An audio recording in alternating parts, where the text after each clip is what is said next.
Guys, makakabakbakan mamaya ng Barangay Ginebra ang Northport at napakakrusyal ng larong ito sa parehong kupunan. Gaya ng Ginebra, nag-aambisyon din ang Batang Pier na makapasok sa top 4 para sa napaka-importanting twice to beat bonus.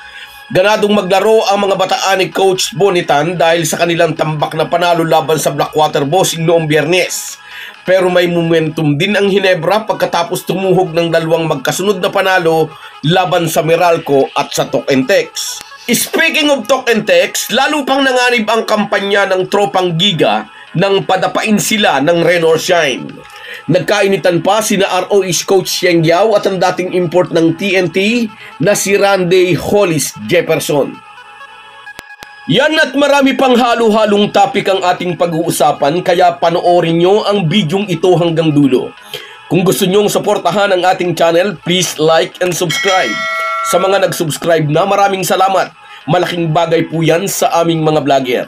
At sa mga hindi pa, salamat sa inyong panunood. Mga ka-Republic, nagpapatuloy ang mainit na ratsada ng Rain or Shine. Ibinigay nila ang pangatlong magkakasunod na semplang ng Talk and Text. Naitala ng ROS ang panlimang sunod na panalo upang maibulsa ang isang slot sa playoffs. Samantalang napunta sa hukay ang isang paa ng Tropang Giga. Nanganganib ng ma-eliminate ang Governor's Cup champions. Pumalit kay Randy Hollis Jefferson bilang import ng TNT ang kanyang kapatid na si Ralir. Napakaganda ng debut game nito sa PBA, umiscore ito ng 50 points at humablot pa ng 16 rebounds. Malakas na suporta naman ang iprinubide ni Calvin Optana na umiscore ng 37 points.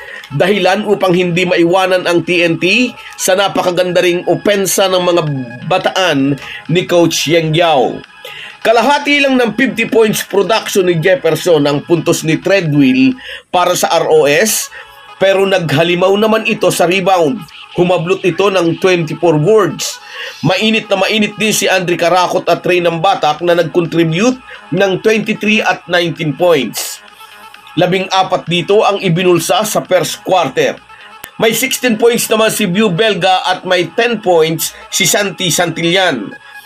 Dahil sa natamong neck injury sa East Asia Super League game, pinalitan nga ng nakatatandang kapatid niya si RHJ. Sabi natin sa isa nating content, di hamak na mas magaling si Randy pero ginulat ni Ralir ang lahat. Umiscore nga ito ng isang matabang 50 points. Ngunit pero subalit silang dalawa lang ang umiscore ng double digit sa panig ng TNT.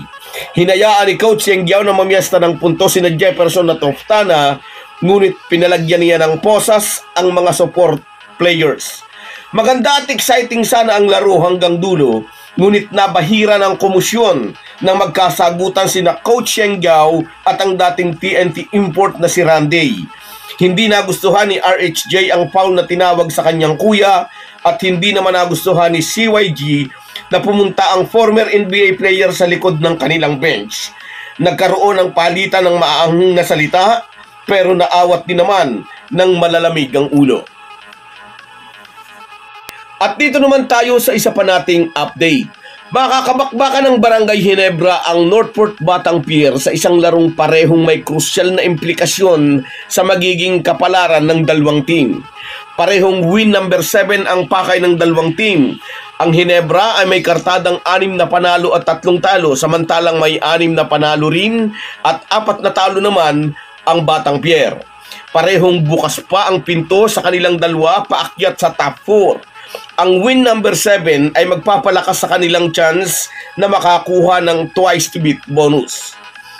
Inspirado ang Northport Batang Pier dahil sa malaking panalong nakuha nila kontra sa Blackwater Bossing 106-89 sa likod ng magandang laro ng former first overall pick na si Joshua Munson at ng kanilang import na si Benky Joyce.